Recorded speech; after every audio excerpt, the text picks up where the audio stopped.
Please welcome André Feldhuis, Team Global. Hi, everyone. Thanks for having me, first of all. I'm André. I work for Team Global. We're basically building and investing in deep tech companies with game-changing ideas across the world. So why do we nominate Tau Systems? Basically, Tau Systems is tackling a massive problem that's quite literally. If you look at current particle accelerators, they're huge. Tau System is working to shrink them down using laser-driven technologies. But Tau System, basically, it's like a supercomputer that you can put in your pocket. But if you look at Tau Systems a bit more closely, it's actually more than just building smaller accelerators. It's about building the future of science itself. Imagine hospitals, research institutes, and hospitals, research institutes, and other institutes having access to these small accelerators, being able to push what's possible in their own fields scientifically. So basically, Tau System is not just accelerating particles, they're accelerating the pace of scientific discovery and innovation itself. It's basically science with a little bit of magic. So now Manuel will tell you a little bit more about everything. Thank you. Thank you, André. Please welcome the representative of Team Global. Nope. So we're going to talk about compact particle accelerators and breaking the wall there. This one down there on the lower left, this is a Stanford Linear Accelerator. It's an older system, but that has been constantly renewed. It's about 2 miles long, very large. Particle accelerators are very awesome machines. They've been under everything modern we have, basically, are underlaid by that, because they, for the last 100 years, have furthered our understanding of modern physics. And they keep doing so. We've heard a lot about proteins today. This machine there drives an X-ray free electron laser that can make movies of proteins in action, how they couple. And it's only one of 5 machines in the world that can do this. It's the ultimate X-ray microscope coupled with the ultimate slow motion camera. And what we are doing is we take this and we shrink it down to something that is much, much, much smaller. The actual particle accelerator, as you see the cell there in this video, is about the size of this phone. And like computers started as large building-sized machines, now we can have them in our pockets, in our hands.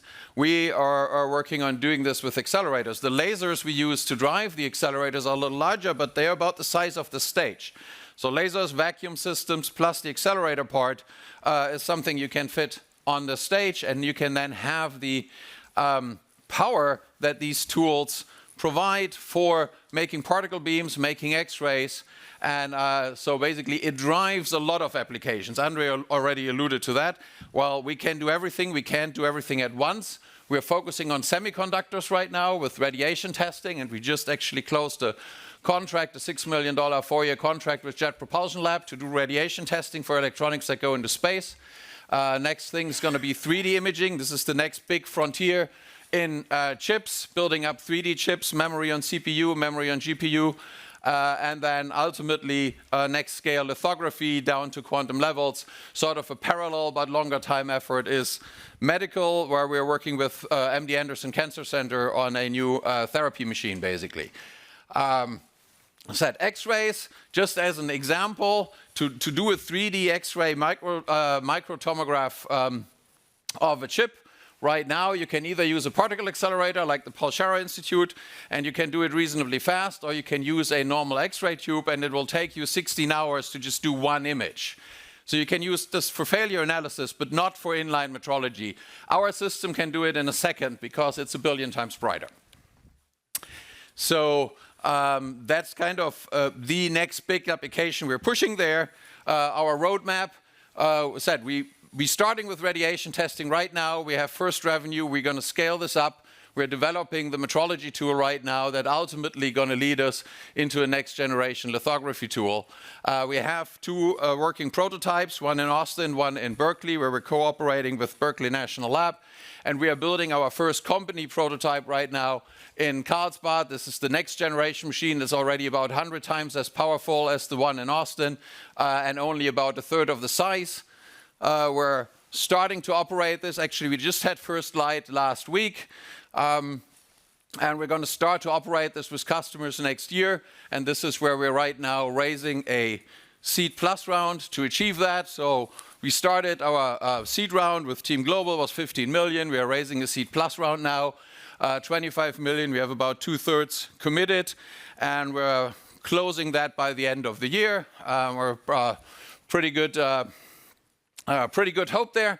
And we use this to basically finish out this application center, launch the first applications, said radiation testing, something that is right now only done at very large accelerators, Brookhaven National Laboratory, Berkeley National Laboratory here in Germany, the Gesellschaft für Schwerionenforschung in Darmstadt.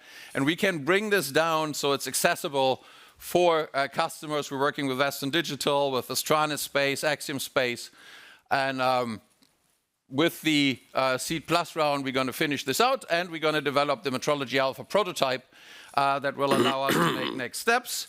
And we're nearing the end of these 5 minutes, so without further ado, let me go over and questions. Yes. And by the way, for those learning German, there is a word for Bergfest, which is the middle of something. We are on the top of things by 12.5 pitches right now. So we are entering the second phase of your pitch, so to speak. Okay, so let's go. Questions here? I'm going to start with this time. Okay, yes, please, Hega. Thank you so much. Can you tell us more about your scaling timeline and Yes, budget? yes, absolutely. So, of course, we are focusing on semiconductors. There's the CHIPS Act. We are partnering with what's called the Texas Institute of Electronics. It's a new private-public partnership, UT Austin, plus Intel, AMD, Samsung, bunch of startups, including us. We're putting a large CHIPS Act proposal right now for the next advanced packaging app, so about $150 million. Of course, not to us, but to the whole consortium. We're putting our own as well for non-dilutive funding there, another $20–30 million. So the goal is to have the alpha in the semiconductor industry, the alpha prototype, which is something that works in our lab, operating by 27 with input from semiconductor companies that we're working with those, and then have a beta which would operate at one of our partners by 28. Okay, next question. What was the real breakthrough to allows you to get to the smart scale, and what is the competitive landscape? Thank you very much for that question. So, a normal particle accelerator is made out of metal. Metal has a Demis threshold. The accelerating field you can put there is so high, and if you go above that, you get little lightning strikes in your machine, you break your machine.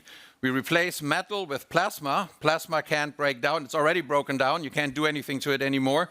And then we can use a laser to make the field, and that's 10,000 times, 100,000 times higher than anything you can have there. And so we can shrink it down accordingly. So that's the underlying magic. As to the competition, there's worldwide a handful of groups. Here in Germany, there's Munich, there's at DAISY, at the EuroFEL. There's a handful of groups in the US, France. Actually, we work closely with École Polytechnique. So there's a handful of groups worldwide, academic universities and national laboratories. So far, we are the only startup.